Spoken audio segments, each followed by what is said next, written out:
طرح جو کوئی جان بوجھ کے اپنے بیوی کے ساتھ دن کو، رمضان کے دن کو، سورج کے طلوع یعنی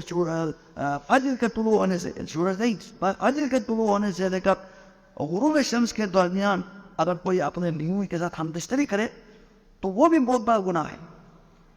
ہم بستری کرے گا، کوئی غلطی ہو جائے، یعنی اس کو پتا تھا کہ میں روزہ میں ہوں، اس کے باوجود اس نے ہم بستری کر لی، تو پھر اس کے اوپر سخت، اس کے اوپر کفارہ ہے۔ ایک تو توبہ ہے، اور دوسری بات اس کا یہ ہے کہ ایک دن کا قضا بھی دے گا، اور تیسری جو سزا یہ ہے کہ وہ یا تو ایک غلام آزاد کرے، غلام آزاد کرنا ہو، اگر غلام نہیں ہے، نہ ملے، تو پھر اس کے بعد جو ہے رمضان کے بعد، جو رمضان جو ختم ہونے کے بعد اس نے 2 مہینہ پیدل پہ روزہ رکھنا ہے، 2 مہینہ، یعنی ایک دن کے جو کو روزہ توڑنے کا جو وجہ سے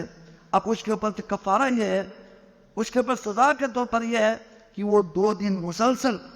روزہ رکھنا ہے۔ یعنی کوئی اگر رمضان کے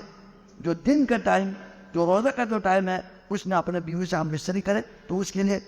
2 مہینہ پیدل پہ روزہ رکھنا ہو۔ اگر اس کی استطاعت نہیں ہے، وہ نہیں رکھ سکتا، تو پھر اس کو 60 مسکین کو کھانا کھلانا ہوگا۔